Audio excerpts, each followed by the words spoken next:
Okay, I'm trying this again. Once again, I had a connection problem. I found out that with T-Mobile, I don't see anybody on here, but I'm sure the guys will find me in a little bit. This is just, it's been a crazy one. It's the first time we've had these kind of challenges. So we're gonna wait. I'm gonna wait a bit here. Let's see. All kinds of connection problems. A little bit of rain and they go crazy. I see one person on there now.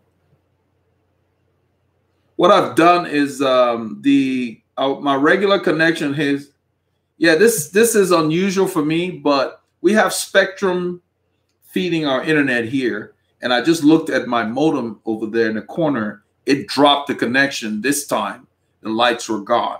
The first time, the lights were still on. So it appeared that everything was okay. So they're the problem. So what I've done is I'm piping through my phone right now. That's what you're seeing. I'm using my hotshot with T-Mobile with LTE, which is pretty reliable.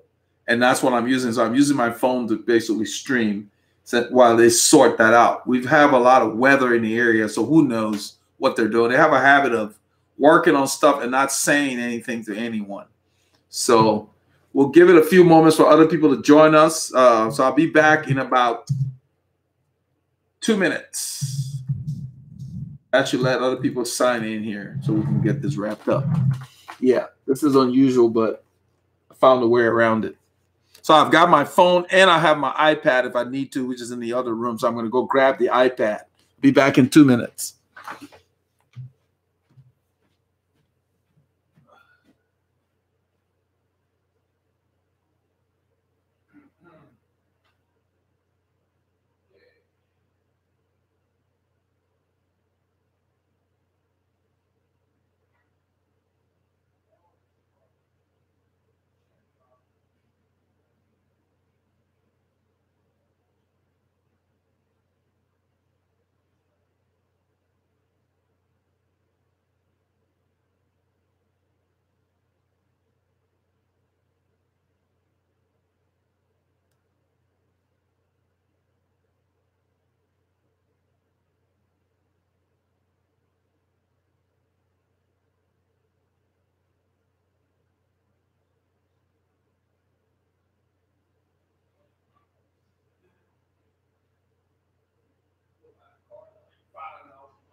You guys okay? Okay.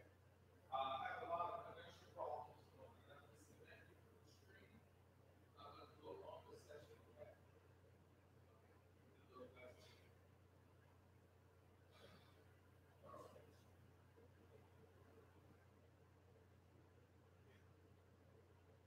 Get this. Get a bottle of Coke or something. All right. Cola. I'm going to get a drink. We're just going to roll, man.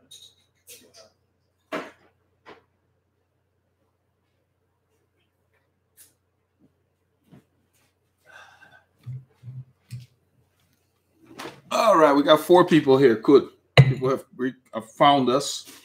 We're just going to go ahead and keep rolling. Since these guys want to give us technical difficulties on my end here, they look like they're back up and running great, but I'm just going to stay with the hot shot on here. I don't think T-Mobile is going to drop anything. So I guess we've been fortunate for the other ones. Haven't had these kind of hiccups. They're usually pretty steady. Every now and then we get issues with Spectrum, but for the most part, they're not that bad. They got their issues, though.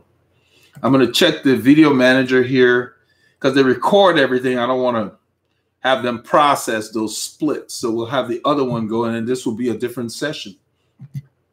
So we got a bonus session today for the new year. Let's see here. We got more people. I hope everybody can find us, because people have a tendency to think it's on their end sometimes. Yeah. So cool. We're good to go. I got myself a drink. There we go. All right, cool. I didn't record that. So yeah, what we're talking about, I was talking about something. I don't think the person is even here. We got 7 people. That's good. So this will be our bonus session for the new year. We can just do this for today. I don't care how long it goes. We just kind of roll and get everybody in here. Those are the people who came later.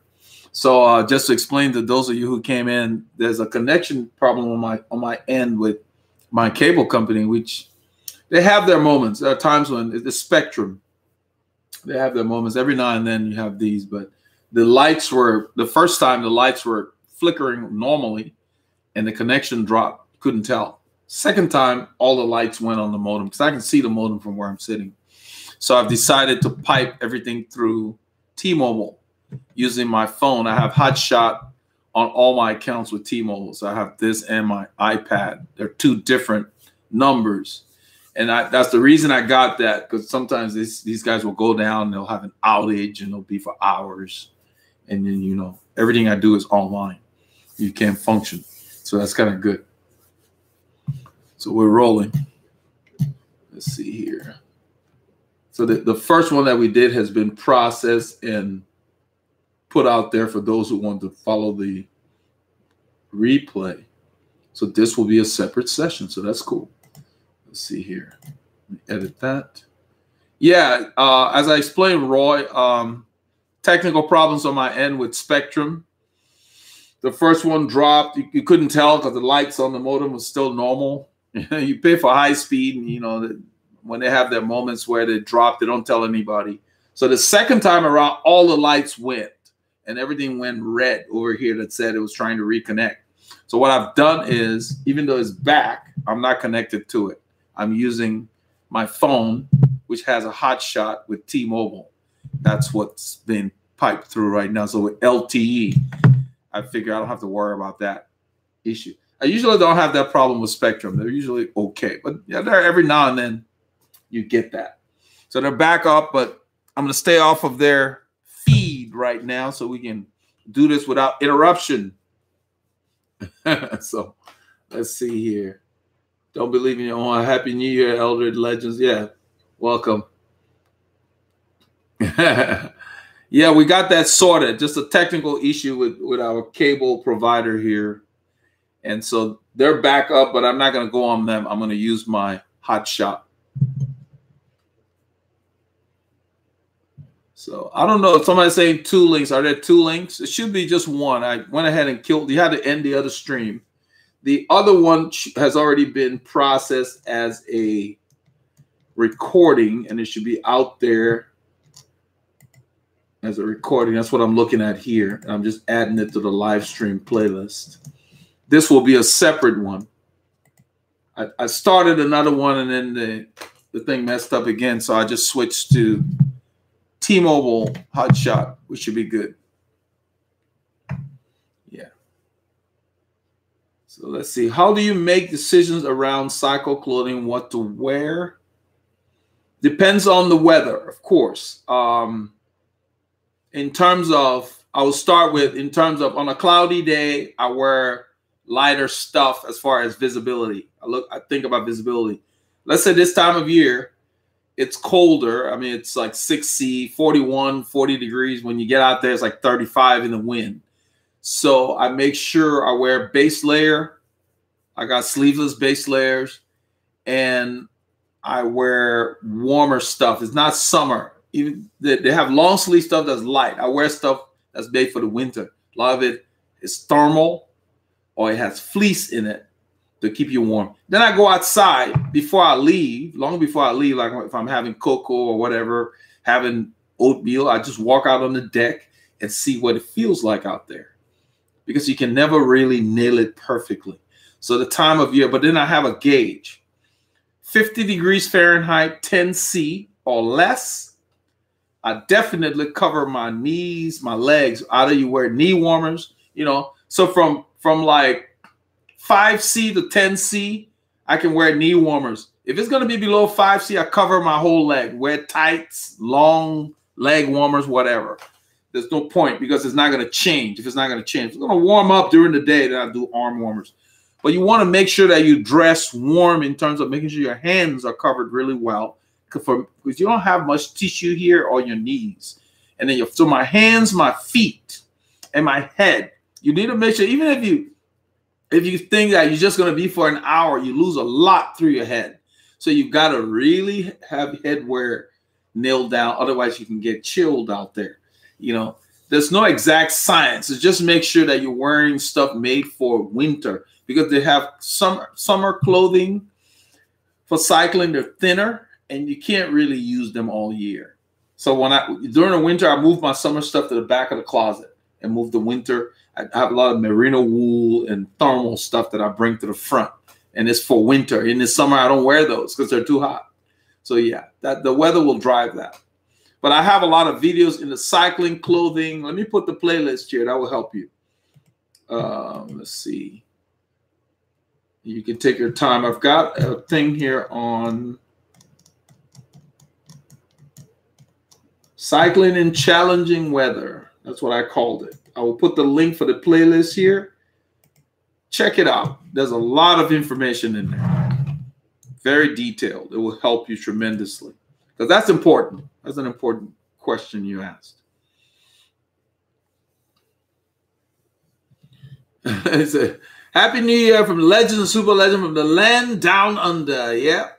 As you have we have a lot of Australians here. Joaquin Michael Fernandez is from the land down under. Suresh Shinapa is also from the land down under. Let's see. How can I improve my climbing on an indoor trainer? My indoor trainer that I use, Super Magneto Pro, has a setting, and they literally called it, they have a setting called easy, road, intervals, mountain. Those two, let's say intervals and mountain. I leave mine on intervals. The road is a little easy for me. I leave mine on intervals. Keep in mind that the biggest difference with climbing and the flat is that you can't roll. You know, there's no coasting. On the flat, you can let off the power and not stop too quickly. On the hills, if you do, you lose time. That's the biggest difference. Now, let's transfer it this way as far as work. You have to keep pedaling on the climbs. You can't let up. On the road, flat road, yeah, you can let off. You still would be maintaining that speed for a little while until friction kicks in. That's the biggest thing. So on your trainer, you shouldn't have to do anything special. What you want to focus on is sustaining the effort. So that means you want to ride for the period of time that you think those climbs in your area or the climb you're going to be will be. If it's a 5-minute climb, train your body to work hard for 5 minutes before you take a break or before you recover. That's how you can improve your climbing. Now, over time, you want to do it in larger and larger gears at your climbing cadence. Climbing cadence is different than the cadence you use on the road. On the road, you can tolerate higher cadences. On the climb, you got to be careful about too high a cadence because you can get into oxygen debt. So you want to find a rhythm that is a little slightly behind the cadence you use on the road. For me, for example, on the climb, I like to do 75 to 85, thereabouts. Doesn't mean I can't do 90 to 95, but I may do it only to accelerate for a short period of time, then return to my cruising climbing cadence. You need to find yours. Find your climbing cadence and do it on the trainer in a gear that puts you in the zone that you're going to climb. Once again, we come back to those zones, the effort. The body does not care whether you're climbing or on the road or on the flat road. What it cares about is how long you work in a zone that is not going to be foreign to you in an event. That's the key. You have to acclimate and get used to working in those zones. So you want to improve your climbing, you're going to have to use higher ratios on those climbs. That's the key. You got to strengthen your legs. That's what it comes down to. I hope that helps. You know, and it helps to have some structure. You need workouts that will push you, to do those. And so the people that do our base plans, we put big gear, low cadence intervals mixed in between some of their workouts. Then we have tempo in there. And that's what you do when you're climbing. It's a harder effort than what you would do when you're just having a conversation on the bike. So you've got to be able to hit those zones. You just basically like be able to work harder in the higher zones, and you'll be able to do that in the climb. All right, let's see here. Jeffrey says, I'm interested in some gel use, just don't want to find out I'm sensitive to a brand on the road. Yes, you don't want to try anything for the first time, especially in an event.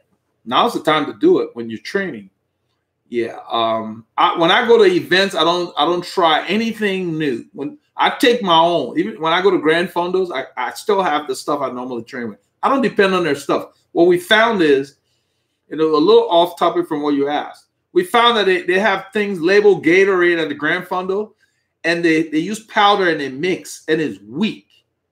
It looks like colored water. It doesn't taste like Gatorade. So we carry our own. We don't depend on those things. Now, as for you trying a gel, since you're trying, I would suggest that you go to the local bike shop and buy one of what you're going to try. And then when you find what you like, then you get the case. Not from the bike shop, but from online. That's the best way to go about it. I like the SIS. I've tried the other ones, and they were just so thick. They have something called GU or GU. They have a bunch of different brands out there. That one was just so thick. I still have some in the house. I don't even use them. They're thick, like honey, almost. This SIS is like almost like juice. It's a cross between that gel and juice, just right. They call it isotonic, meaning when you take it, you don't need to follow it with water. The thicker stuff, you need to drink water. This one, it goes down really well. I really like that. It's quick. I cut the top, just squeeze it, and you're done, and you're ready to go. Because usually I take it when I'm riding fast, while riding fast, so you don't have time to mess around with it. But yeah, try it. Try things while you're training and at home and whatever. See if it doesn't upset your stomach or whatever. And most of them won't. But some people are sensitive to certain things. And once you find what you like, just stay with it. You go to an event, don't try anything new there. If you see something to give you for free, bring it home and try it when you're training. Don't do it during the event, just in case, so you don't ruin your event. All right. Yusuf, how you doing? Michael Black says his question is base layer in the summer, and he's got question mark. A lot of the pros you'll hear, you'll see them sometimes. For me, anything above 25C, no base layer. It's just too uncomfortable. That's my cutoff. There are some other riders that may tolerate. Now, contrary to what you see on the screen, we have to realize there's different stuff going on.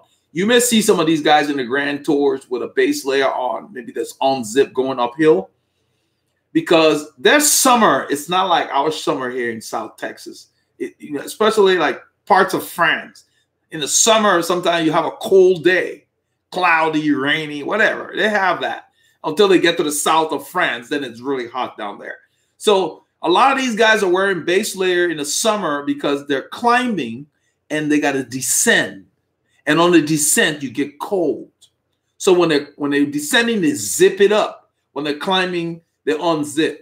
So if you're in an area where it's hot, arid, and dry, don't feel like you have to wear a base layer. Because I don't. It gets above 25 is about 80 Fahrenheit, I'm estimating. 80 is my cutoff. No more base layers. I just put on. In fact, once it gets to where it's above 80 around here with the humidity we have, it feels hotter. So that's when I started to wear all my flyweight jerseys, really light, thin stuff.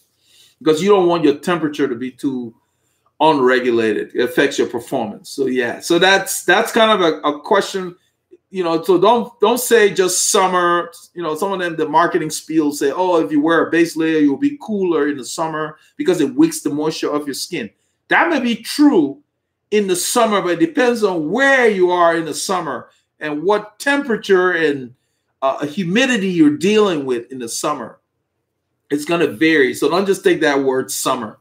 It has to do with your specific environment.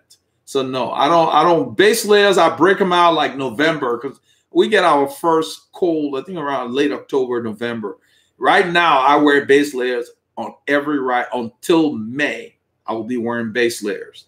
About the second week in May, I move all the winter stuff to the back of the closet because then the heat settles in here. And that's when the flyweight stuff comes out.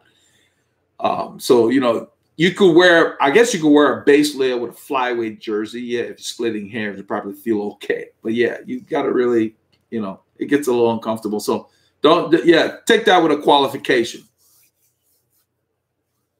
Turo Rodriguez says power zones or heart rate zones.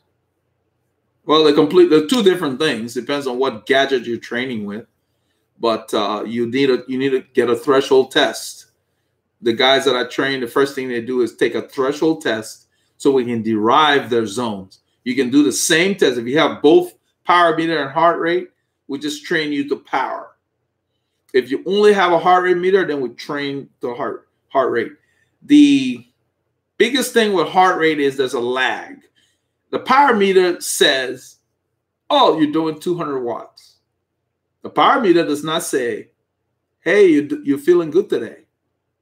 Neither does the heart rate. So I always tell the guys that I coach, you cannot ignore how you feel.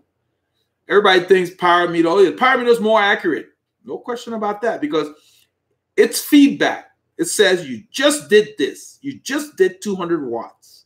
And you know, you have to normalize it somewhat. I think they give you like someone in 5 seconds, 10 seconds. I always tell people to don't take actual because it fluctuates too much. So you smooth it out. They got 3 seconds, I think, and 10 seconds.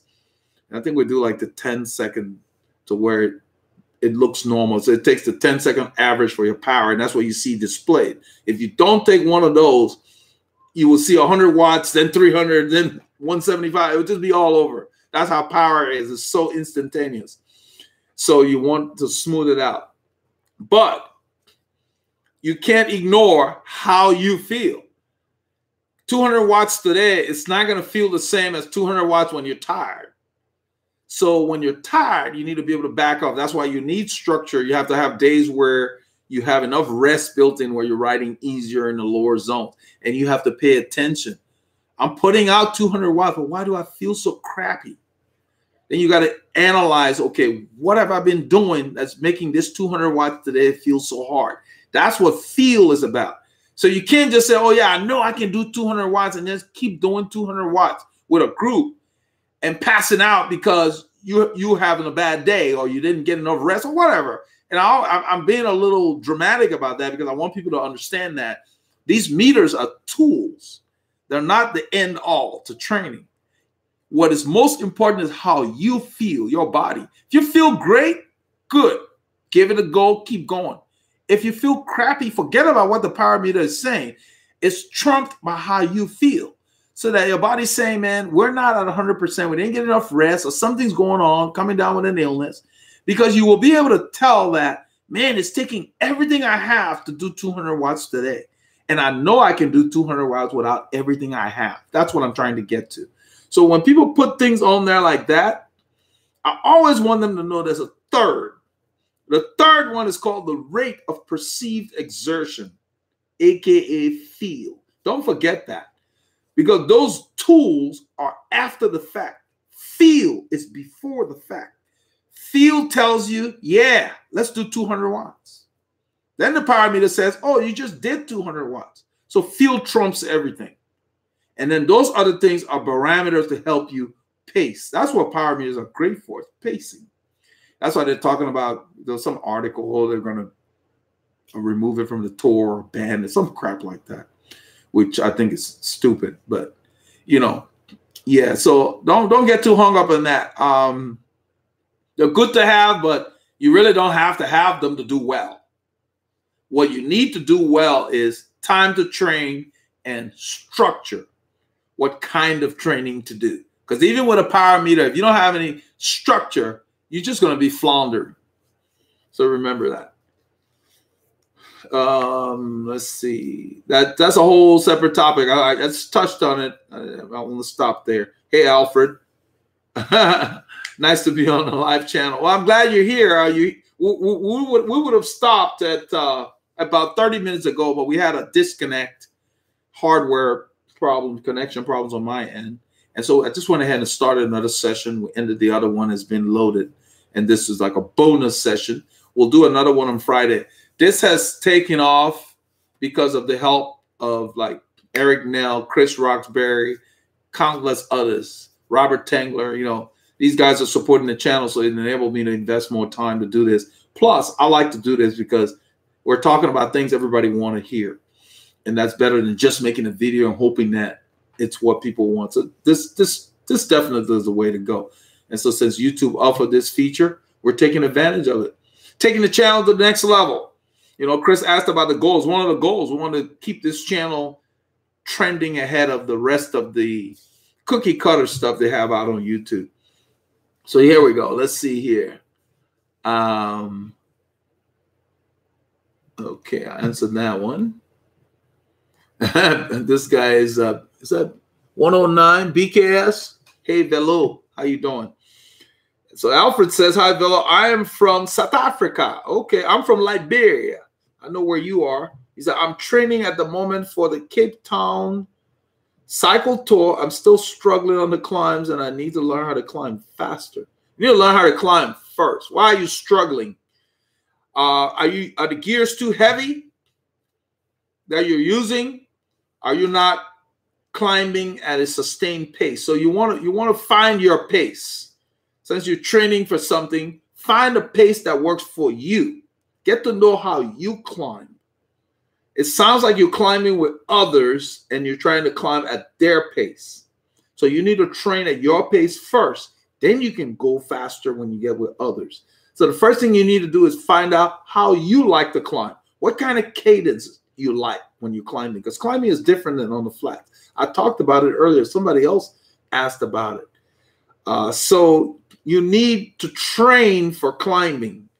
You know, I can't advise you because I don't know your stats. I don't know what your average cadence is or what you do when you climb. So generally, all I'm going to say is make sure your cadence is not below 70 RPMs and find what kind of a cadence you prefer when you climb. It's going to be different than on the flats. Once you find that, then you can start working on using heavier gears in the same terrain. It's not going to be overnight because it has to do with how much strength you have, whether you can turn that gear. So find a gear you can handle and find the cadence you prefer that exceeds 70 RPM. Start there. Let's see here. So he says we're enjoying summer right now, so most of the days is very hot. Okay. Yeah, so you wear light clothing, take lots of fluids. That's what we do here in the summer. Our summer here, it's humid. Not so much the heat, it's just the humidity. Let's see here. Ride in Miami, Arturo Rodriguez. I'm not sure what that is. I don't live in Miami. I believe we have people from Florida here. I don't know if Chris is in Miami or not. Jeffrey Davis, amen. Only look at cadence in my heart rate because I have to. Yeah. Just find a rhythm. When people say they're having struggle, when they're struggling climbing, what that tells me is they're either trying to go at too fast a pace in a gear they can't turn. Find your own rhythm. Ride the climb. That same climb you're struggling with.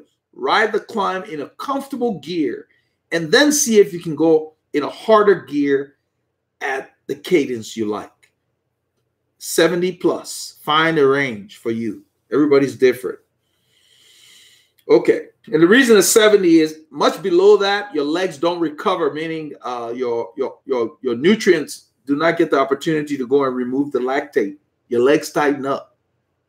So you just make sure you stay away from where your legs are tightening up. And eventually you'll be able to go faster. Don't worry about going fast. Find a reasonable, easy gear.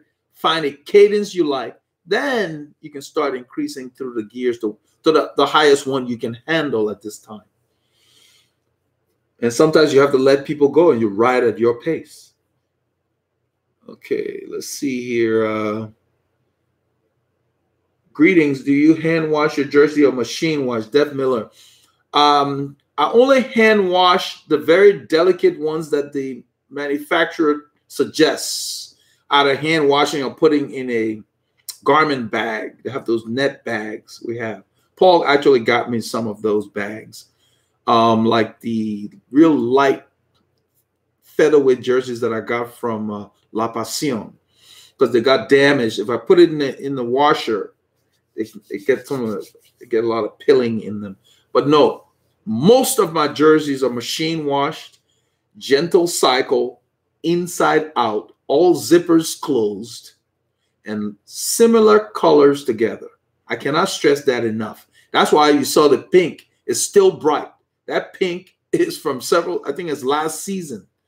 If you don't separate them, they have dyes in them that leach onto the lighter stuff. And you won't see it right away, but it gets dull over time. And you lose all that vibrancy that they have in there. So I separate them. I use micro load. I have a Speed Queen washer. Simple, no gadgets, just buttons. And it has a load where very little water, and I use gentle cycle. You're not washing dirt. You're washing odor. So you don't need regular cycle. You need gentle cycle. With just regular detergent, you don't need to use any. They actually insist that you don't use any fabric softener, all of that. Just soap. I use like Tide or Gain, whatever we have. Those little balls, I drop them in there. That's it. Nothing else. And I hang them. I have a wooden rack in the laundry room that folds into the wall.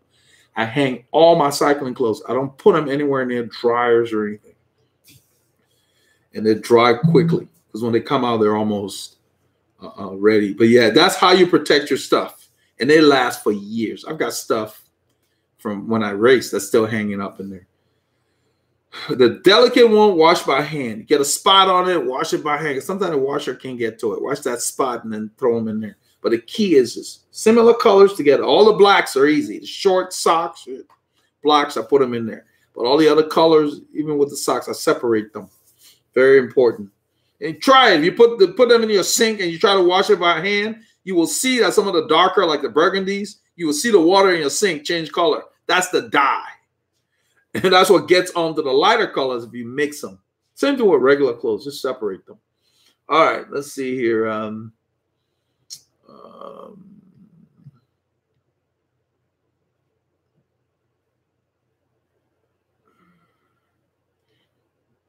Yeah, I have a video. Jeffrey just said, yeah, I have a video in there. I don't know what. Let me see where it is. I have the playlist pulled up here.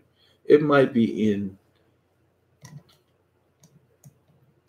cycling components, or I have a video that really covers it. I'm going to find it and put it on here. I think it is in, I know it is in, cool. I don't know if it's in cycling challenging weather or maintenance. No, maintenance wouldn't be there. Where would I have put it? Let me just search for it. What's in your cycling? That will give you, I literally show how I do it, but it's important. I don't keep my cycling clothes dirty. I have separate hampers with nets in them so they breathe, but I'm pretty much washing it at least every other day, sometimes more frequently. I don't like for them to sit around.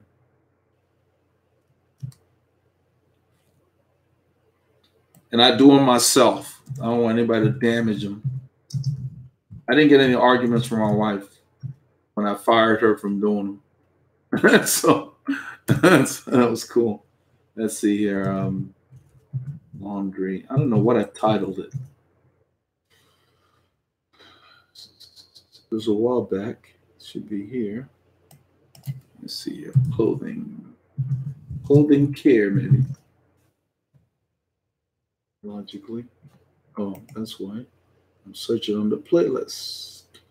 Yeah, it's really important. These things are too expensive for us to not take care of them. Cycling clothing. Let's see. And it doesn't require a lot of time. I mean, I have 2 hampers, so I pre-sort them. Shorts go in one hamper. I have them in the drawer. And so as I put them up, they're already kind of sorted. Let's see here. And in this playlist, I just put it out there for on the other session, I'm sure, for cycling in challenging weather. There's a lot of good stuff on how to dress. Let's see. Is it here? Oop. I don't remember what I called it, but I know it's here. There it is. Okay. Washing and caring for your cycling kit. Let me copy the link here. And let's see what playlist is under, because I don't remember where I put it. It was pretty popular. Oh, why is it in reviews? I wouldn't have put it in reviews. That's an odd. No wonder I couldn't find it. Here is the link for the cycling clothes care. I think you will find that very helpful. Let me move it. It's in Veloharmony reviews. This is not a review. Why is it in there? I think I'm going to put it in.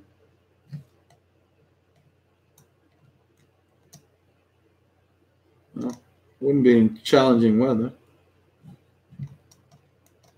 No wonder that's why it's in reviews. Cycling in challenging weather. That wouldn't be a logical place to put it. Maybe clothing care or something. I have to think about where to put that later. Yeah, but that will cover that. Covers that. That's very detailed. Let's see here.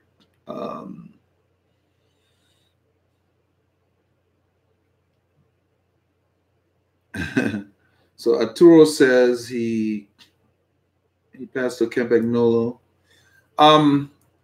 Whether it's Campi or Shimano, they're all pretty good now. I mean, I'm just thrilled that we have all these choices. You know, it's just they continue to improve stuff. It's really, really nice to have good quality stuff. Shimano's pretty nice. I just prefer Campi. You know, I've tried both. Now, Cardigan says, are aero wheels worth it, or do they ultimately lessen your training and are only good for racing? Okay. Aero wheels. Now there are different kinds of, aero wheels, like some of them like the NV 2.5, and then you go to this and then that, and you get deeper depending on what you get. But like anything, you need to think about what use you're going to put it to. I've used this before, but I'm going to use it again because it's very effective. You would not buy a Ferrari car to drive to the mailbox. You wouldn't. You see? So it's kind of like, okay, what's your reason for wanting these aero wheels? Are you going to do time trials or, you know, whatever? So let's say I'm going to link to the back part of your comment about training or racing. A lot of riders have aero wheels, whether they're, now carbon's more prevalent, but back in the day, they had aero wheels made out of aluminum and so forth. Now they even have combination aluminum braking surface. You know, I have a set of Shimano C35s. I don't know if they even still make them. It has an aluminum braking surface, but in a carbon piece that's joined in there. You can't really, it doesn't even look like carbon to me. It appears to be all aluminum, very quiet. Get those wheels because they cost more. So it's kind of like you wouldn't wear your Sunday suit, that's all your work clothes, to go work on your car. So your purpose should be, okay, why am I getting these wheels? And that's what you kind of indicated. You talk about training and only good for racing. You can use aero wheels for training. That's fine. But really, what does that get you? I would prefer personally to hang up whatever wheels they may be, whether they're 40 millimeter or deeper or 25 or 30. I would prefer to hang up my nice wheels per se for the Saturday ride, and then use less expensive, say Campi Zondas, or what else they got? Say back in the day when we raced, this had the box rims, Mavic, simple aluminum wheels. And that's what you will see a lot of racers do. In the winter, the top racers don't train on carbon. A lot of riders we ride with have carbon wheels in those rides. And some of them, that's all they have, and it's fine. So yes, you could buy a carbon wheel and train and race on them. Nothing stops you. But for me, it's like for what they cost. The top ones like Zips and stuff. I would keep them for my Saturday rides, or maybe Saturday and Sunday rides. And then the rest of the week, put my regular stuff on there. And then, so you spread the life. Then at least you've got your wheels good and so forth. So yeah, nothing stops you from using them for all your rides. But I think as a practical standpoint, how often do you want to replace them? They're very tough. Don't get me wrong. You'd have to hit something pretty hard for a carbon wheel to fall apart. So they hold up. They don't get out of true very frequently. They're really solid. You know, that's been a big plus. Back in the day, if the wheel wasn't built well, man, after every ride, it's wobbling, you know. So that's not the case with these wheels nowadays. They're very bomb-proof. But still, it's kind of like, if that's all you have, then yes, you ride it all the time. It's fine. But I would prefer to train on less expensive wheels and keep my expensive wheels for. Now, it doesn't mean they don't have less expensive carbon wheels. The headaches when you go from aluminum to carbon is you got to change the brake pads. So you got to push it out of there, put the pads for the carbon in there for the weekend. I used to do that. I got tired of it. And so I sold my Zips and I got the C35 Shimano wheels, which cost about a third of what the Zip cost. And then they had an aluminum braking surface, so I didn't have to change my pads. That was my reasoning. I'm not against carbon wheels. If I had carbon wheels, you would only see it on the weekend. I would not train with it during the week. I definitely would not be riding in the rain because you get all that grit on it. You know, and I guess that's another thing that disc brakes are the positive for discs, in that if you had a disc carbon, you don't have to worry about the grit from the road getting on your discs. See, the discs don't touch the road, so they don't get all that grit on there.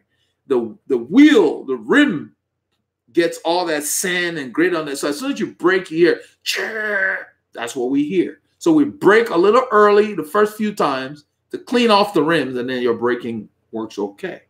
That's the thing. So yeah, you can use them for either one, but if you're buying the top ones, save them for your rides you really care about, and then do like your what I call your work rides on less expensive rims. You get them on eBay. Just make sure you get the one for your cassette. You know, if you're using Campy, when you buy the wheel, make sure it's for Campagnolo. And if you're using Shimano, so forth, make sure the hub is for that, so you can get your cassettes on there. And for Shimano, you have to make sure it's for 10 speed versus 11 speed. For Campy, it doesn't matter. Campy, all their cassettes will fit the rims because all they did was they thinned out the spacing between the cassettes so they all can get in there, even up to 12 speed. You don't need new wheels. So I hope that helps you. You know, you just have to make the call. But, you know, either way. All right, let's see. Thank you for the advice. That helps a lot. I think my problem may be that my group set 5339. This is Alfred in South Africa. 5339 is what I ride. I don't know what kind of climbs you're climbing. I have a 5236 on my orange bike for anything 10% or higher. But that's what I use on the weekend, and I just stay on the 53 for the most part. But I use the 36 with the 16 and larger for where we are. It's pretty minor for my fitness level. It's not just 5339. In the back, what do you have? I have a 28 as my smallest ratio, but largest physical cog in the back. Maybe you need a 32 back there or something. I don't know. But what I'm saying is don't just go and start buying chain rings. They're expensive. So if you can get a cassette back there, if you got a 28 back then, I don't know what kind of grades you're climbing. If the grades are not sustained above 10, 12%, I don't think you need. I don't know your fitness level, so it's a stab in the dark. But if you're finding you can't spin, then yes, you may need a compact, like a 3450. That's a compact chain set in the front. And that will help you spin. But it does not mean you'll be able to keep up with those guys necessarily. Because if you spin a small gear, you're not going to be covering the ground if they're spinning a bigger gear. See what I mean? So be careful before you spend the dollars. You got to analyze everything. Okay. Oh, you got 1128. Okay. 28. I'll have a 28. So if you can't turn to 3928, what kind of grades? If the grades are more than 10%, then maybe you need something. And then maybe over time, you'll get stronger. You just got to ride the climbs. You want to learn how to climb, you got to ride them. That's why we go north from here. I ended up doing 8,000 meters. I didn't know we had that much climbing in the area. That was December. So it was good to see that. But yes, don't spend the money. I mean, it depends on, I don't know your fitness level. So if you can't pedal the 3928 in the grades and you're having to crawl and just stand and struggle, then yeah, you may need a compact on there because yes, spinning will make it a little easier on you.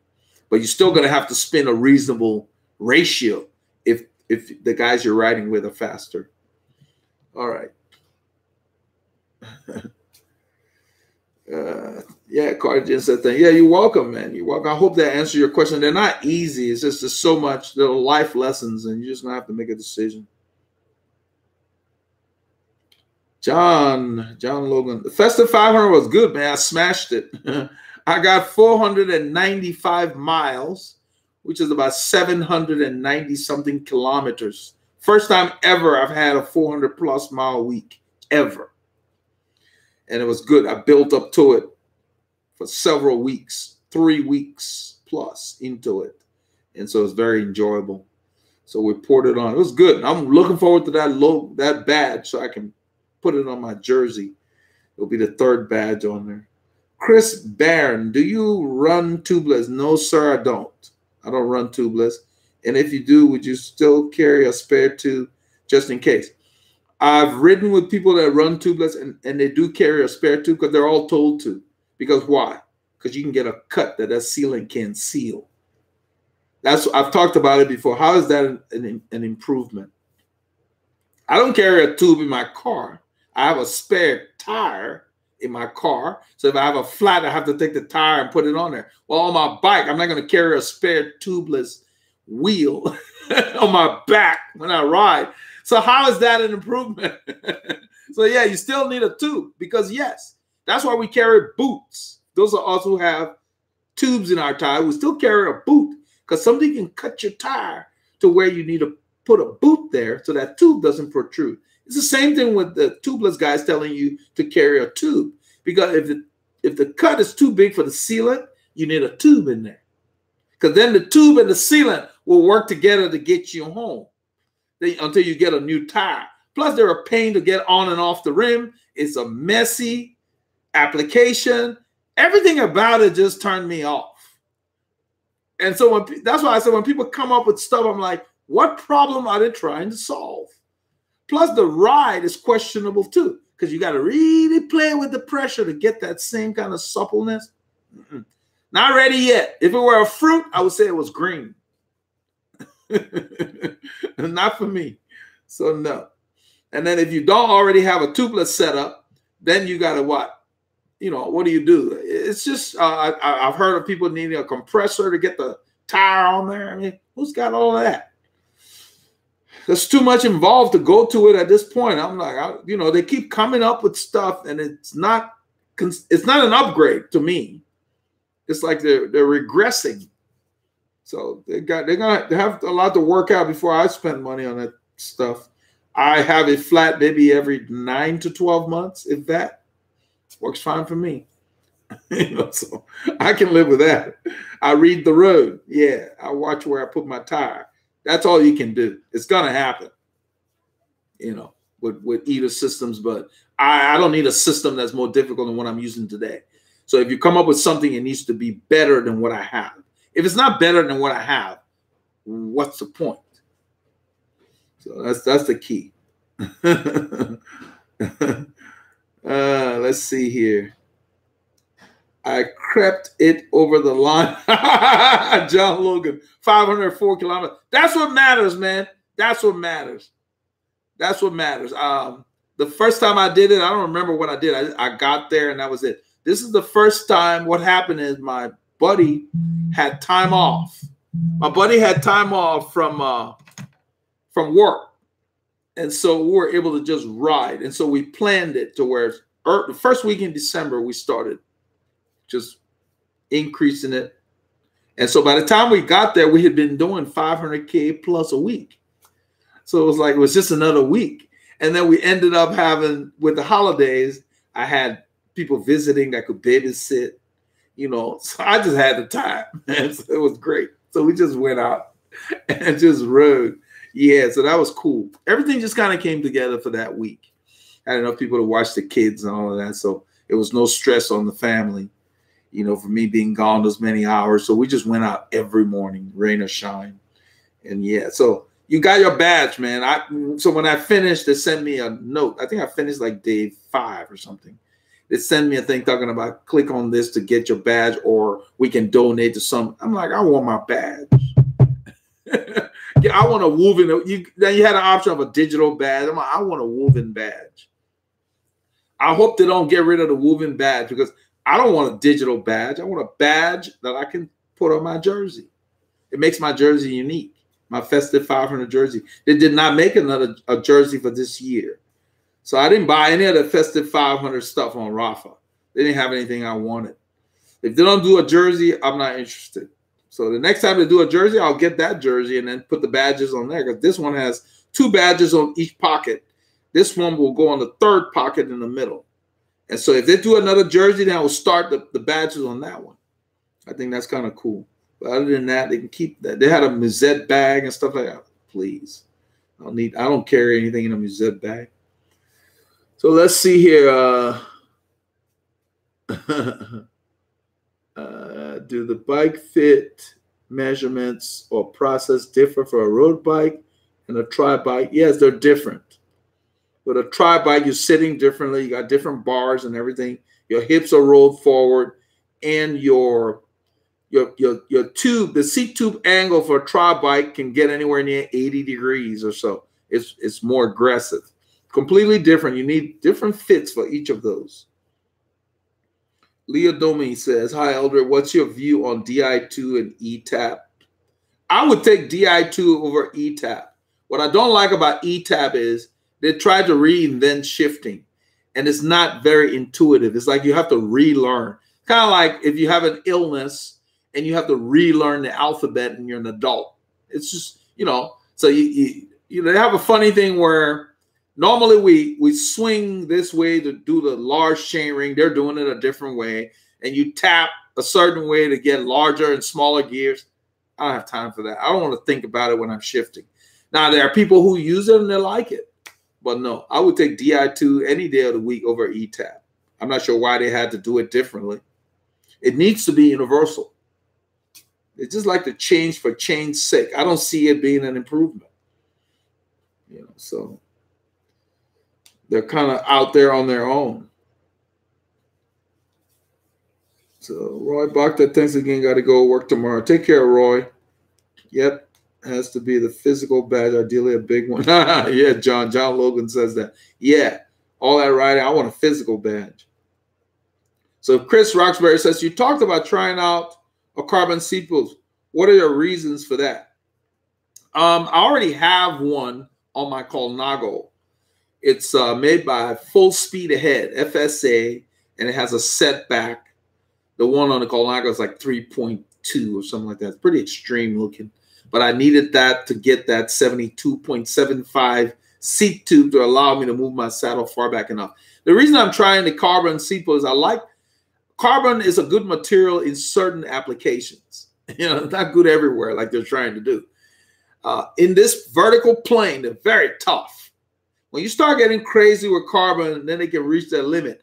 The seat posts on carbon might as well be steel. They're tough. They're just solid, but then they're solid, but they have great dampening properties. They really soften your ride. I don't know how they do it. They just do.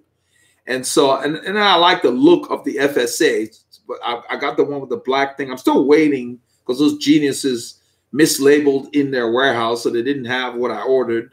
Offered me the one with the red logo. I told them no. For the FSA, you cannot peel that logo off because it's under the clear coat.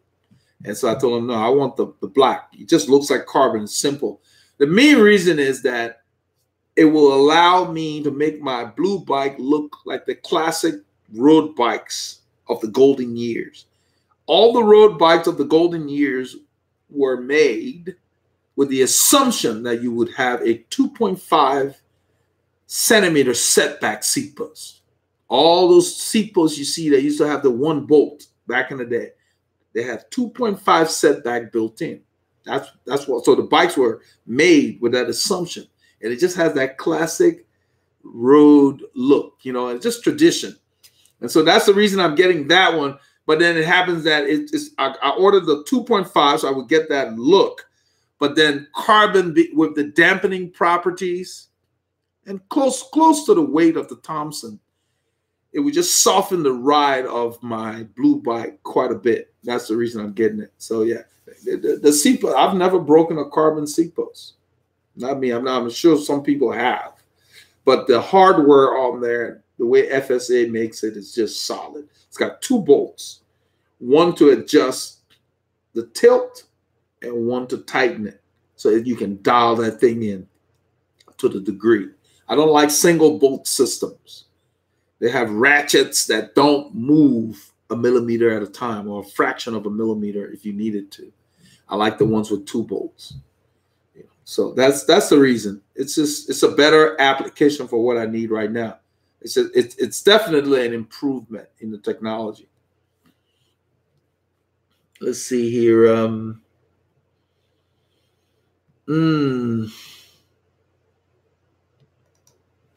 When I was a schoolboy, this is Chris Barron. When I was a schoolboy, I fixed a punctured tube using full cream milk by pumping the milk into the tire. It got me 20 miles to my brother's house and a lift home. It did the job. I'll stick with tubes. That must have been messy though when you replaced that thing. But yeah, you just plugged up the hole, so it slowed down the leakage of air. Yeah. I mean, the tubes work. I'm glad you mentioned them. I want people to know I have an open mind, because I believe that you learn until you die. Otherwise, you just close yourself off. I'm the first guy. I'm always on the internet looking at new things and seeing what's coming up. But some of the stuff, just like, okay, why are you coming up with something that's harder to mount? Probably costs more. The wheels probably cost, so it's more dollars, more headache. Then I still got to carry a tube. So on the road, if you have a flat, what kind of a tire iron are you going to use to get that tubeless thing off? Because they're hard to get on. So what are you dealing with out there? I carry one tire iron because I can just spin that thing, it comes off. So no, I don't know what meetings they sat in, because I was in corporate America. Everybody comes up with ideas, whatever business you're in, and it's like, who approved that foolishness? And it's supposed to be what? If it's not an improvement, why would anybody buy it? Unless you're getting a bike for the first time, it comes with tubeless and you don't know. Because, we've ridden with guys that have that stuff, and the next ride you see them, they got regular stuff on. After the first repair, they go back to regular wheels because they're tired of crap. Because we had to wait, watching them fight with that thing. So, I had a guy named George, was like, he had a flat and he needed to put a tube in there. Took him forever to get that thing off, peel it off, and then when he took out, he peeled the bead, and the sealant was in there, so it was messy when he was through. Going looking for grass to wipe his hands on.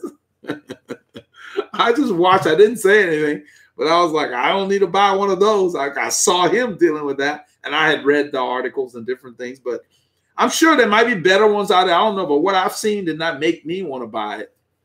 And a lot of times before I try things, I don't deal with marketing stuff. I go to forums where riders that are using it give their input. That's where I take my stuff from, not from the marketing spiel. Riders, cyclists, and they'll tell you on the cycle forums on the internet. You just search on something and get these forums, and I'll just read the thread, and just the headaches they're going through. And a lot of people have gone to them and like, and gone back. It's not, I don't have any problems with the current systems I have. I carry a tube in my patch kit, and I rarely have to use it. And when I get a flat, I use it. It's no big event. You take off the sucker within a minute or two, you're ready to go. Even with a pump, because I pump up my stuff. It doesn't take that long. Why would I want to be fighting with something on the road? So they're going to have to improve it. Or, so it's like, let's see here. Eldred, you mentioned, this is John Logan. He says, Eldred, you mentioned in the past you researched a flat bar bike for community. Any thoughts of which bike? Yeah, I'm going to get me something. I don't want to do anything just for commuting. Down the road, not right now. I want to get me a Kish bike that would be like a cyclocross / gravel bike. Put the right kind of tires on there and just ride it for everything. You know, that's what I want. I want to be able to put a 32 on there. I've already talked to him about it. That's my next bike. And I will take the measurements of this bike, and the only thing I'm going to change is make the top tube longer. That's it, about 2 or 3 centimeters longer, so I can use a slightly shorter stem. And have him give me the spacing to carry larger tires on there. That's it. Yeah, I want one bike that can do multiple things. All I have to do is change the wheels. You know. Now, as far as brakes, I may do cantilever or the regular caliper brakes. I'm not doing discs. I got too many wheels that are regular wheels. I'm not ready to invest in discs and make all my other wheels obsolete. I got wheels hanging in the garage that I can just put on the bike. I don't have to buy a wheel. So that's my reason. So let's see here. Methodical tubes. I'm sticking with regular tubes too. None of that messy stuff. Plus, you still need to carry a tube. That's my issue. It says tubeless. Then I got to carry a tube. Because from the sound of it, you might as well carry a tire. Because in my car, I have to carry a spare in the car. So it's like, what's the point of that? No. They're not ready. They need to make those tires tough enough to where they can handle, maybe give us plugs like they do on the car. You can go to Discount Tire. They'll plug your hole, pull the nail out, plug it, you know, but it's still got to take off the tire. All that. For a bicycle, I guess it's not that practical. It's just, it's a step in that direction, but they brought it out kind of early. And maybe they need to really think it through. Why should anybody go from this to this if this is harder and costs more? Then they got to leave all this technology behind. I got, what, 6 or 7 sets of wheels. What am I going to do with that? You know, so and these are over the years. I've got wheels from 2006, still fine, from older bikes. When I get a new bike, I just use it on that. I don't have to spend any more money. Instead of going around starting a new technology, get a whole round of expenses. I got time for that.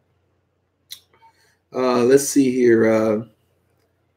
All right, so we got an hour on this one. We'll probably go for another half hour. This was a bonus session here because of the disconnect that we had.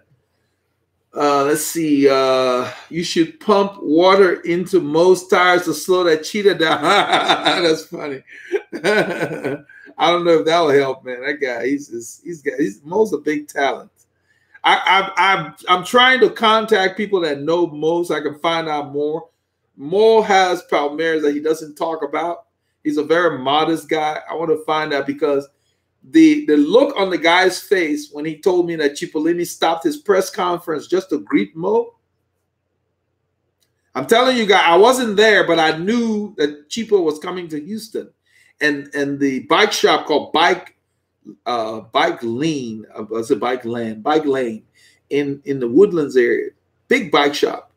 They had this press conference and everything for Cipollini. He's out there speaking on the podium. Mo walks in. He stops.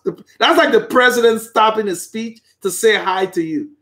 Everybody turned to see who this guy was. And, you know, Mo was very embarrassed. But it was like, you know, he stopped his speech to say, hey, Mo. So I need to find out more what Mo has accomplished. And then another guy, you guys saw Christian in the video. He's from Italy, too. I didn't know they knew each other. Christian and I just met through 2 years ago when we used to ride with UMC. He used to come for those rides. So he always text me and said, what are you guys doing this weekend? And we told him and we took him to that ride. And it turns out he knows Mo. He just didn't know about Mo's ride. And so Christian on Mo's birthday went on Strava and in Italian told him, happy birthday, campione. Well, that's champion in Italian. And Christian is no slouch riding either. So I was like, something's going on there. You know, so I got to find out more about Mo because, and then the guys that he rides with, just the stuff that they say every now and then you get a little snippet here. And then when he told me about, he went to Italy this October that just passed to visit and just went to a race and placed. Now, the riding in Italy, they don't play. So I was like, Then he was telling us about all they gave him sausage and pasta, all of that. And he rode to the race. So he had to carry all that stuff. That's how you get the stories out of Mo at the stops and stuff. He doesn't like to talk too much about what he did when he raced, you know. So around here, he's known as a semi-pro, you know, because he works out of the house. I don't know what kind of sponsors he might have, but he races with WCC, the Woodland Cycling Club. And so during the afternoons, he'll go do his lunch rides and post it on Strava. But there's a lot more to motor than I know about. I'm still learning, you know. And sometimes you'll ask me, I don't want to get into that. You know, his dad used to race. His dad didn't do pro level racing, but his dad raced. You know, so that's yeah, Mo is something. What I like about him is he's just a breath of fresh air. Just a nice guy to be around. He makes you brighten up every time he's around. So I really enjoy being around him. He makes you enjoy the ride. You know, caters to everybody. That's a cool guy. So let's see here. Okay. All right. At Chris Epic. John Hill, what are your thoughts on mechanical disc brakes versus rim brakes?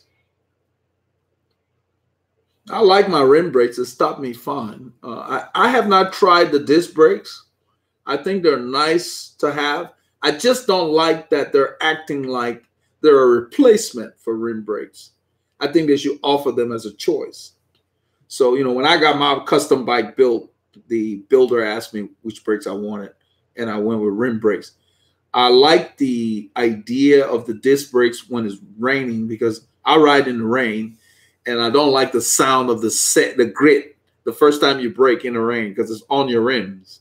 So you don't have that problem with discs because they don't touch the road to pick up any kind of grime and all that. I think they're fine. They're just brakes, and they're nothing special. I mean, stopping a bicycle has never been an issue. So it just seems to be a marketing thing. It's a reason for them to jack up stuff. And I told the guys here on one of the other streams where I was trying to get bikes for my little girl, 7 and 9, and they put disc brakes on little kids' bikes. So their bikes were averaging $450 each. Needless to say, we walked out of the bike shop, went to Walmart and bought some Huffies, and they're happy. They're already riding. My 9-year-old picked up riding in an hour or so. The 7-year-old needed maybe 3 hours, 2 sessions. Now they're both riding independently. I went on a ride with them on my Colnago because I couldn't keep up with them. They're faster now. I can't walk behind them anymore.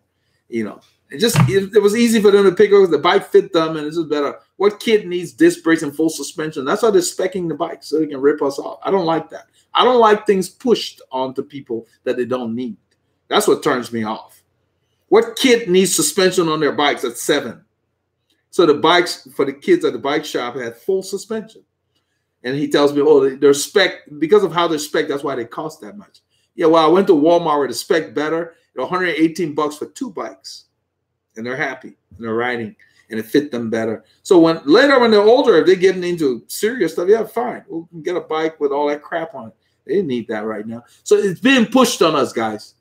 That bike shop, Bike Barn, we used to go there to ride. I didn't recognize the shop when I walked in. There were no regular bikes. Everything has suspension. Every bike, whether it's road, cyclocross, whatever they call them, all of them are specced with discs. I'm like, are you kidding me? And he called them kids' bike. What kids need disc brakes? They're riding bikes with coaster brakes. Works just fine.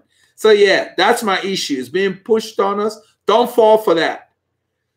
Because if we don't buy it, they'll stop pushing it. You don't need it. Stopping a bicycle has never been a problem. If you happen to buy a bike and it has disc brakes, enjoy it. But don't think that it's anything special because it's not a problem that needed to be solved. The bicycle was never unable. You know, when you try to stop a bike, it stopped. In fact, as a racer, we're taught don't use the brakes. In all the videos I show that. You're supposed to use the wind because you don't want that yo-yoing. So you don't need brakes in the peloton. Because by the time stuff happens, you can't stop anyway. We follow each other too closely. You know, so that's my thing. It's like it's something that's being pushed that we don't need. We're told not to brake when we ride in groups. So why are you selling me brakes that supposedly are stronger? How often do you really bind your brakes anyway? I've been riding for 30-some years. I can't tell you how many times I've locked up my brakes. So yeah, it's just that's what turns me off. They want to tell us what to buy. No, if I'm spending the money, I'm going to tell you what I want. That's my attitude. If it were free, yeah, fine. You can put whatever you want on it. I'm paying for it. You're going to spec it the way I want it. So, yeah, so they're just brakes. My problem is going fast on the bike, not stopping. That's why I train. I train to go fast. So keep that in mind. Let's see here.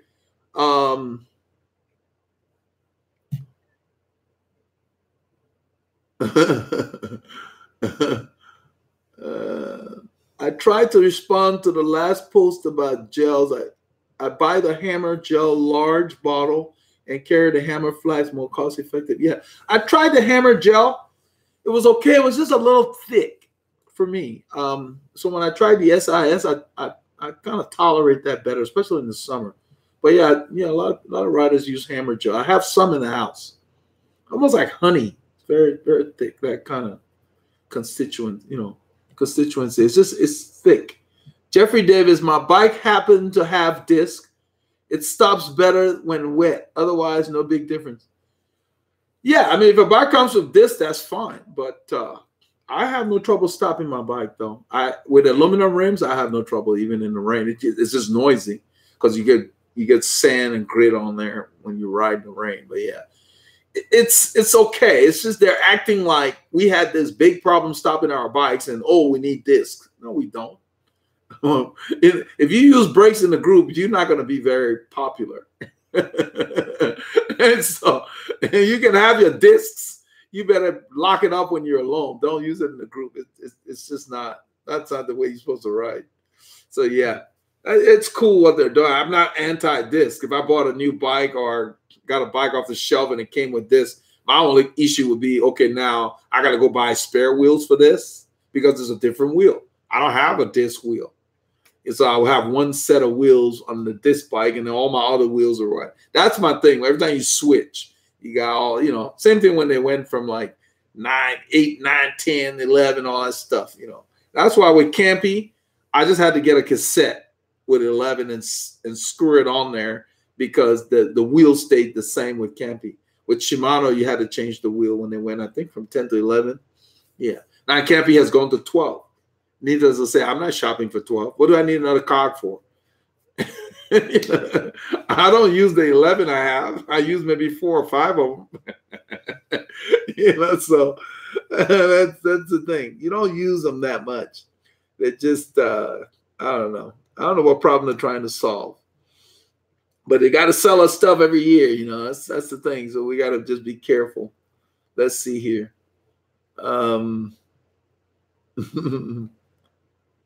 He says, so Bill Michaels says, my bike happened to have, Bill Michaels said, you don't seem to be a big proponent of local bike shop. For me, I can't afford most of what they sell. So consequently, I buy most of my stuff online.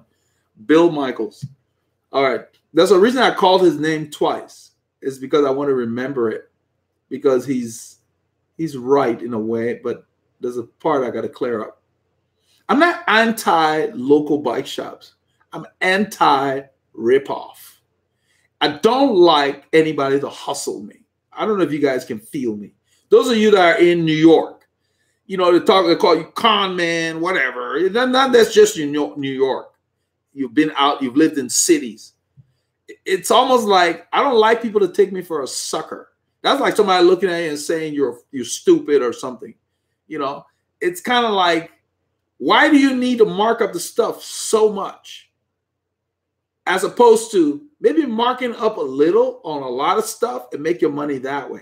That's my issue with the guys. Secondly, when I competed, they turned me off because at the time I wasn't a mechanic. They made me become a mechanic. I paid for classes. I bought the book. There was a Chinese guy that was working. I think it was Korean. It wasn't Chinese. It was Philip. He worked in a shop in Westheimer here.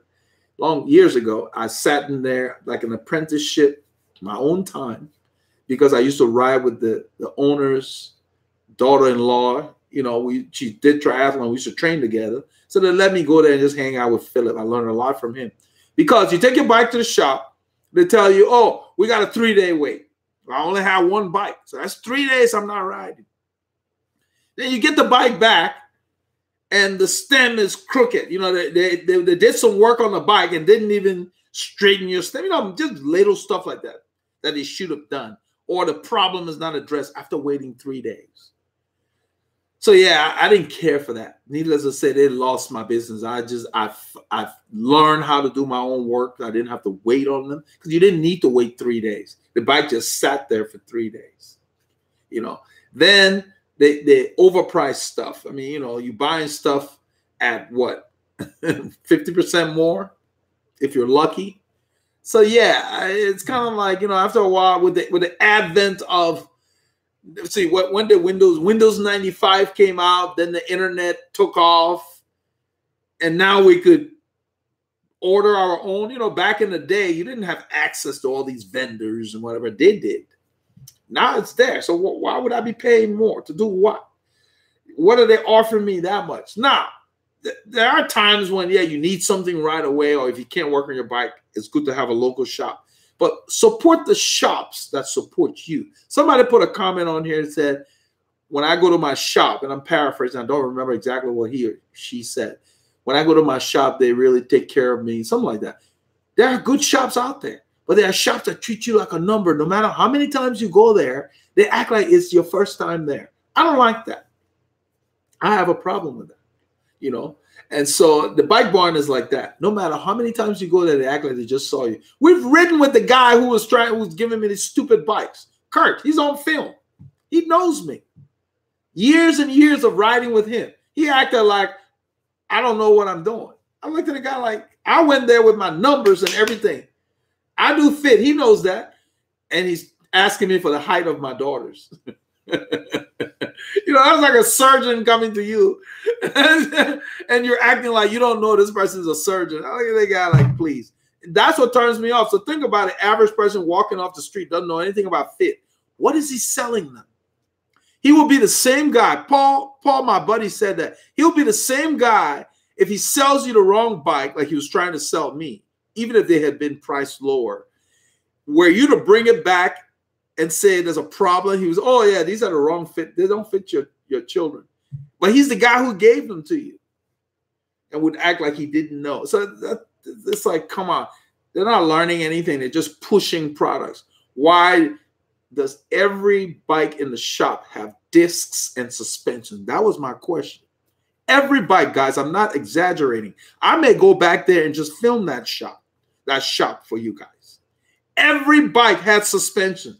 How is that? Why? Why is that possible? You guys know our bikes don't come with suspensions. Our road bikes don't have suspension. So think about it. Every bike has suspension, and they're not mountain bikes. So what kind of spec were they doing? The forks were all full mountain bike suspension forks on those bikes, kids' bikes. Why? I didn't see one regular bike, and I was like, what happened here? The shop looked completely different. And I was like, okay. Then he tells me how to spec. So, yeah, I'm not going to walk into anywhere that's just trying to push stuff on me. That's not right. You know, if it doesn't feel right, guys, go with your first impression and tighten up your wallet and get out of there. Let's see. All right. So what? Let's see here. They have to mark them, and usually are not much more knowledgeable. Yeah, he's right. Now, John Logan said, if you don't need big tire clearance, would go for standard caliber brakes, not Canties in the wet. Canties, no brakes. Have not tried mini V's. They're better than Canties. Yeah, he's talking about the bike I was talking about building with Kish. Yeah, Kish is really good at asking you what you're going to use. And, you know, he's a rider, too. That's why I like guys that build bikes. They ride bikes and they build bikes. So it's really cool. Yeah. It's fun. John Logan, if you don't need it, okay, that's what I just read. Think you may get a mountain bike to ride with your kids. I did so to ride with my daughter as it was easier than using my road bike. Yeah, when I rode my Colnago, I just had my sneakers on. I didn't clip in. You know, they don't go that fast. I just needed to roll instead of trying to run behind them. I do more cycling. I don't run anymore. I used to do track a long time ago. So I don't like to run on pavement. It's just the pounding. It just doesn't feel right. So yeah, so that's why I just had my sneakers on, sitting on the Colnago with my regular tights that you wear to the gym to work out in weights. I always bundle up, you know, so I had on long sleeves and we just roll to the park. I roll to the park and I park and let them ride. End up riding. I can't get that ride on Strava anyway. Just kidding. Okay, so he said, loving these live videos. Thanks. Okay, well, I'm glad you're here, man. This was an extended one. We got to do 2 today. Let's see. I'm glad to see it's popular. We're going to keep doing it. We've got good supporters, Chris and Robert and Eric, make this possible. Joaquin, all you guys, Jeffrey Davis. Let's see here. Where I live, there are only 2 cycling groups, Slow and Crazy Fast. Welcome. We got them here too. I'm in between. That's what I call Mo's group, the Crazy Fast guys. Funny. I ride. I'm in between. I ride 100 to 300 miles a week. That's very good.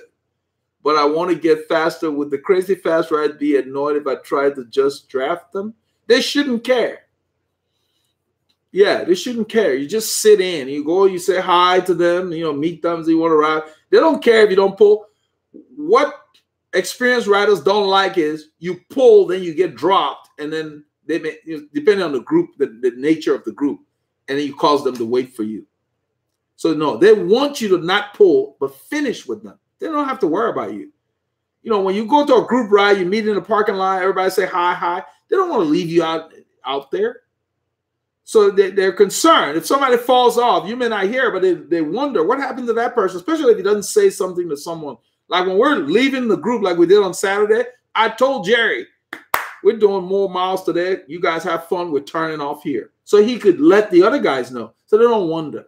Yeah, everybody wants to make sure everybody made it back okay. So don't go to a group ride, take a pull, and then get dropped. That's not smart. You're better off just sitting in. Sit in, leave a gap for the last person, and just stay at the back and tell them, you guys are too fast. Let them know in the parking lot. I'm just going to sit in today. That's what we say. More on one Sunday we rode, our fastest guy said, he's sitting in today. He said, I'm just sitting, I'm resting today. Everybody does that from ride to ride. He lets them know, I'm just going to sit in at the back today. I'm resting, and just sits in the draft. Nothing wrong with that. But you need to do some work before you go out there. You can start with them, and if it's too fast, keep riding and get some structure in your training and train a little harder. And over time, you will get better. It takes time. Don't expect it to be overnight.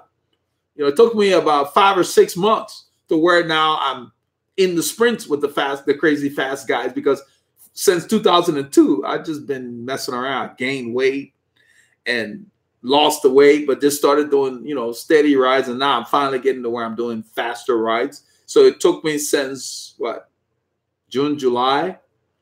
So 6 months to really get to where I'm comfortable with them now, so that's I just want to give you as a gauge. It takes a bit of time for consistent training. So don't stress over it. Just let them know, go and greet them, meet them at the ride, and let them know, that they shouldn't care. As long as you're a safe rider, that's fine. That's fine. That's cool. Okay, let's see here. I know what, as Veloharmony is saying, it's DJ Tony. Every bike out there has disc brakes on it. Yeah, they're just pushing it on us. I'm not anti-disc, but what the heck I need to start paying more if I don't want it? I should have a choice. Well, I got to pay $300. Think about it. They were asking $900 for a 7 and a 9-year-old bike. We paid $118 for 2 Huffies for those little girls. I don't want to give them $800 more than I need to. For what? It's their first bikes. They've been dropping them all over the place, whatever. And they're just overspent. It's like giving them a Ferrari and they can't even drive. I don't know what they're doing, but they're nuts. So my wife doesn't want to go to the bike. If I mention that bike shop name, it's like a 4-letter word to my wife. She was pissed. Because it was my idea to go there. Where else are you going to go get a bike? A bike shop. I'm not going to go to a bakery to get a bike shop, to get a bike. I'm sorry. I went to a bike shop to get a bike, and I couldn't get a bike. I'm sorry. That's funny. Those guys are nuts. So they're going to have trouble.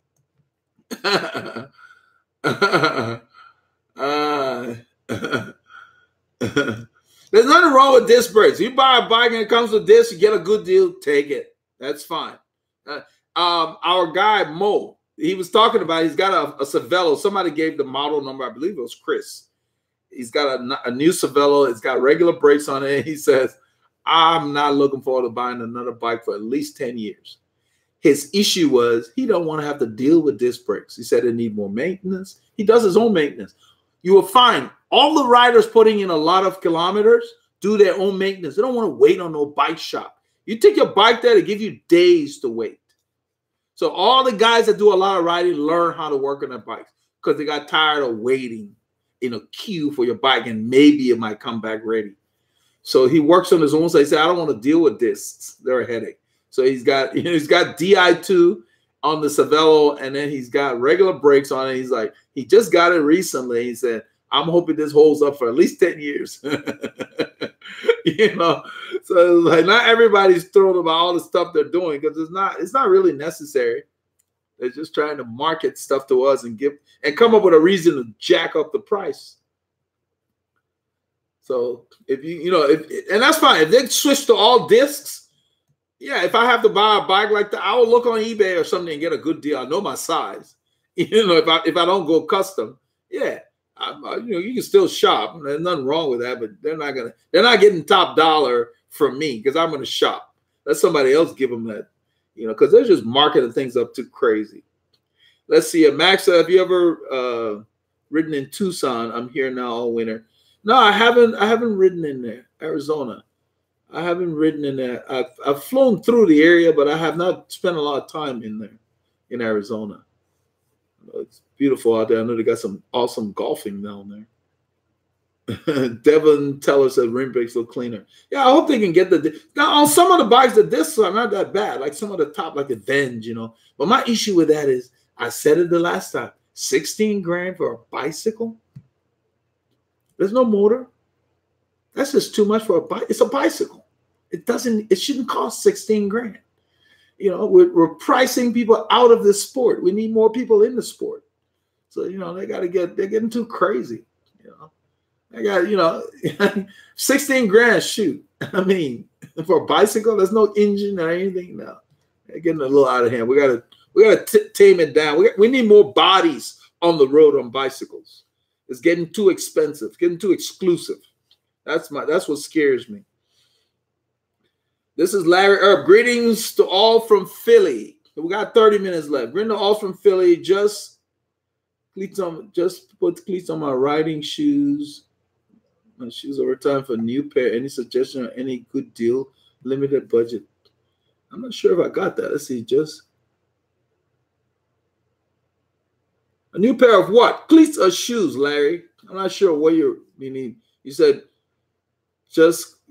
I guess you put cleats on your riding shoe. You looked at your shoes over time for a new pair. It's a new pair of shoes. You're just going to have to shop. But you need to shop for the shoes that work for you, though, because not all the shoes will fit your foot very well. So you need to stick with the brand that works for you or brands that work for you, because some shoes are catering to people with flat feet, and some shoes like CD and them cater to people that have good arch. Because if you get the wrong shoe, then you'll need like a footbed made for your foot to really fit it well. I use Giro, Lake, Shimano. They work for me. I don't have a lot of arch. And then they send those little adapters for the different things that you can accommodate other system. Look on eBay, man. There's always people getting rid of shoes at reasonable prices. So you can save some money there. Let's see here.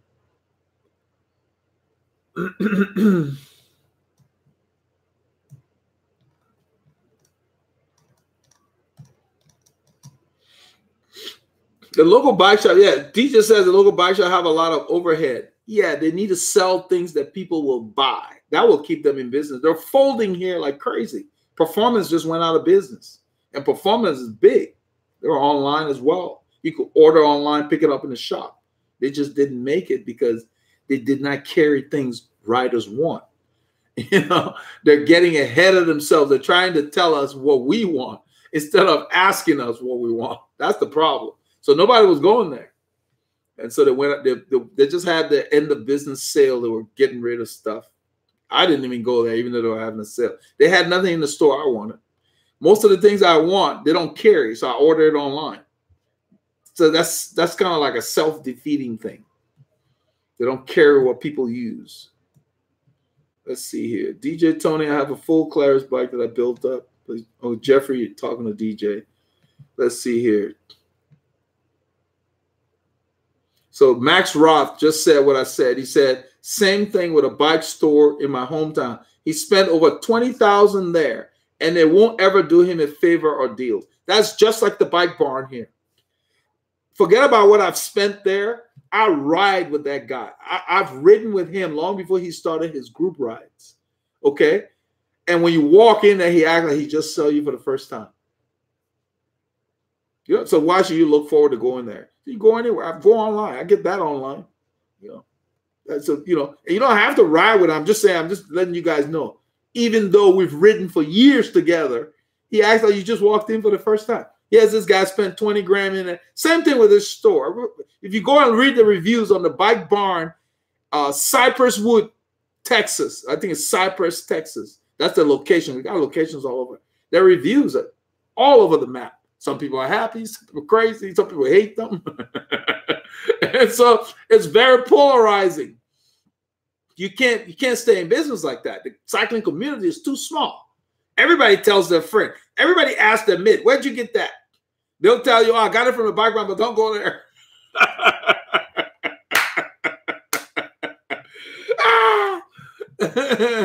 So yeah, they're just hey Justin.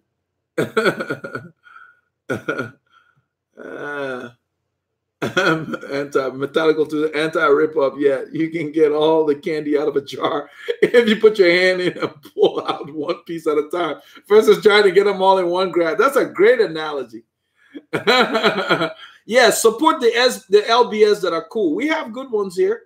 That's why you see all those guys with Savellos on the group ride. Somebody asked, are Savellos free in Texas? There's a bike shop in the Woodlands that does it the right way. He's always marking down stuff. And so everybody goes there as opposed to the bike barn. He's exactly 30 minutes north of where we are. The bike barn is 30 minutes south. Everybody goes north to buy stuff. That's the difference. Not all the shops are doing it right. And the bike lane is doing it correctly. He's sponsoring most clubs. So he's giving back to the community instead of just trying to hustle. You know, that's the difference. So yes, you got, they're not all created equal. Support the ones that are doing it right. I'm all for that. All right.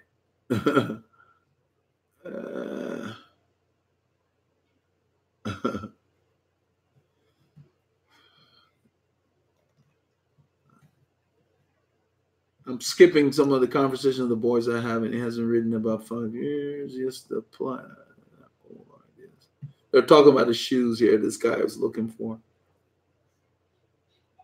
Yeah, so DJ Tony said here in San Francisco, we're losing bike shops around the bay. And then, you know, when you're running a business, you need to find out what sells. Find out what your customers want. That's the basic rule of marketing. I don't understand why they think they get this attitude like, what? You need us. We don't need you. We can get our stuff anywhere, please. Nobody likes to feel like they're being ripped up. It is. It's sad. But they're doing it all wrong. You think about it. I talked my wife into going to the bike shop because I wanted to support him.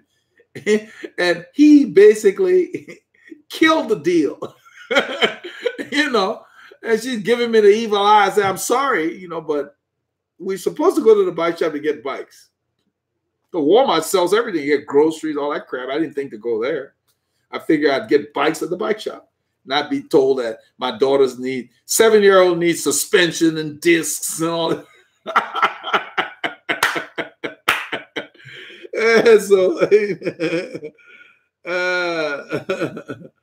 oh man.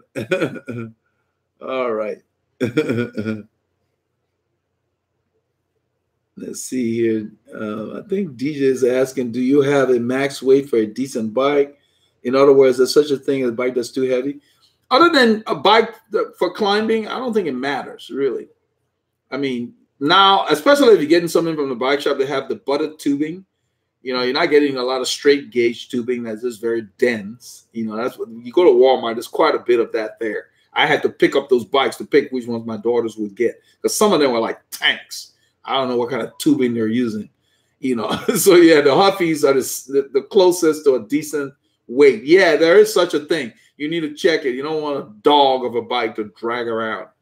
You know, some of those bikes were too heavy for me to ride, and they call them kids' bikes. So Huffy seemed to have good tubing, decent tubing. You know, so it comes down to the quality of the tubing.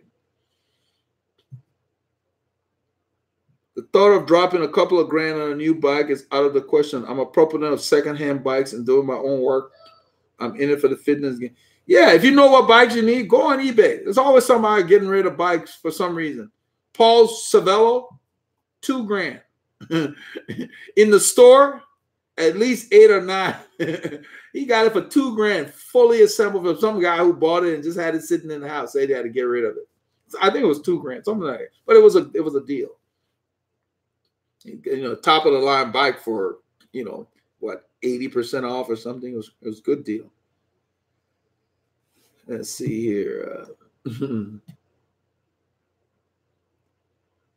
So Jeffrey says bike's 26 pounds. So 26 pounds is the weight of the bike that Marks and all those guys used to race on. A lot of the bikes used to be around 23 to 26, thereabouts. Most of the steel bikes. Nowadays, they've lightened them to where, like, my Colnago is 21 pounds. I take it out with the boys. I don't notice the difference. You know, maybe I have to work hard about it. I don't think about it. I love the ride. And it's 21 because I took the full steel stem. I wanted it to be completely classic. They did offer the carbon stem, which is a lot lighter, but I wanted the steel fork. I'm sorry, not the stem, steel fork.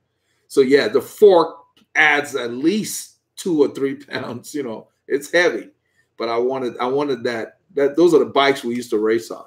So yeah, but they used the lighter tubing on the rest of the bike. So it came in around 21 with the regular wheels and everything.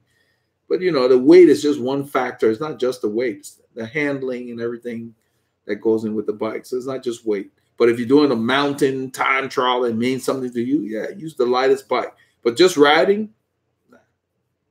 you will notice the difference. When I changed from the Colnago to the orange bike, I noticed the peppiness because they're just different materials.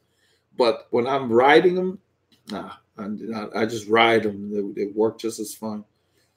My Colnago, the orange bike is like 17 pounds. You know, you don't need the bike too light. You need a bike under you, and that's why the UCI set that limit. At some point, it gets unsafe for the bike to be too light. That's why they try to get that limit because these guys would have be killing themselves off those mountain passes. Get lighter and lighter.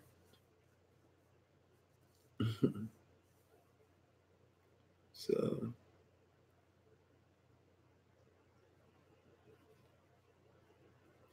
Trek Madon. There's a guy named Will in the group ride 2 weeks ago. He has a Trek Madon. I like the shape and everything on there. They're probably obscenely priced as usual. You know, just the idea of spending car money on a bicycle, it does not appeal to my logic. They're getting it just keeps going up every year. You know, like dramatically, because people keep paying it. You know? People who are not in the sport, if you tell them what you're paying for these bikes, they think you're nuts. And I'm being nice by saying nuts. They think you're stupid. I've heard them say it. They're not going to say it to your face, but yeah, that's what I'm telling you. So if they're not in cycling and you tell them you paid 16 grand for a bicycle, they'll be like, something's missing there somewhere. That's how they look. They look at that like, you're out of your mind. They can't believe it.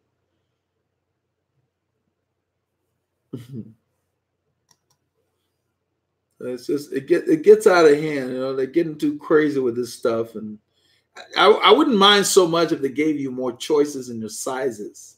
They're limiting you there and just astronomically raising the price.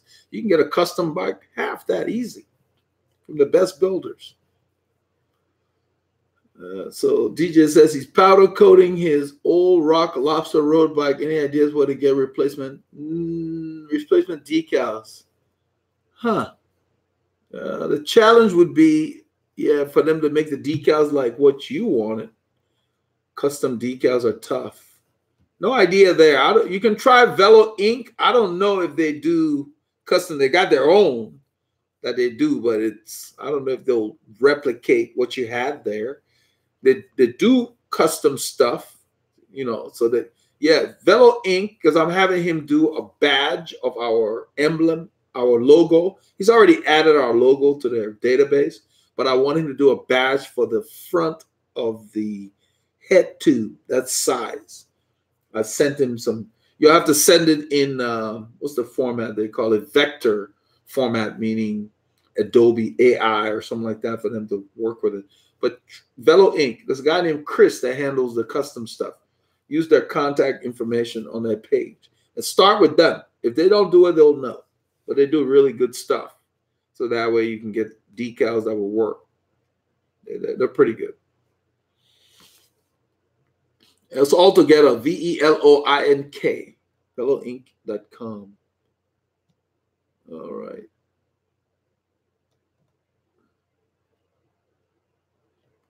Yeah, I'm not sure when we're going to order some more kits. Let's see, we sold out all the other ones. And we don't really, I'm not sure what kind of demand we have, because I really don't want to tie up the channel's funds to those kits. It took a while to move some of them. Quite a bit of them are already pre-sold. So we're hoping that if we get enough pre-sales of about 10 orders, then we'll place the order for the other 5. We need to have at least 15 to place the order. So that's a holdup right now. So on the site, I've made it back orderable for those who are patient enough to wait. But yes, the kits will be coming in when the weather. Our kit is designed for summer. That's why you haven't seen it this winter. That bad boy lets air through. You wear it in the winter, you will freeze. It's a summer kit. It's designed for late spring, from like mid-May to the end of October. We can wear that kit. And so we save them for the Grand Fondos and for some group rides. But we break out the winter stuff because, man, I like to be warm and comfortable on the bike. It's colder here than people realize. We're a lot colder than Florida, because I think we get more fronts from Canada because we're in the middle of the country. And before it moves up the coast. So we get a lot of fronts coming in. That's why we have so much rain in the winter. A lot of rain down here, you know, because of what we do.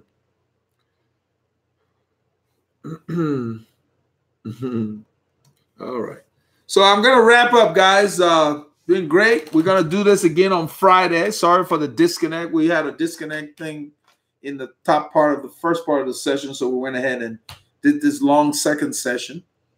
And we're going to do it again on Friday to start the weekend so we can get going. Yeah, guard your cycling dollars, man. Don't let these guys make this sport so expensive to where we can't get people to take part in it. That's my issue. Regardless of whether it's the bike shop or the manufacturers, they need to keep it reasonable so we can get more people riding their bikes. Thanks, DJ.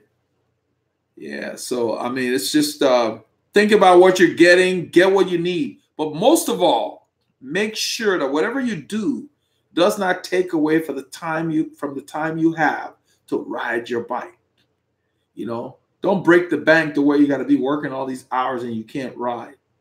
That's just get that balance right and you'll be good. Okay? So you guys take care. We'll talk on Friday.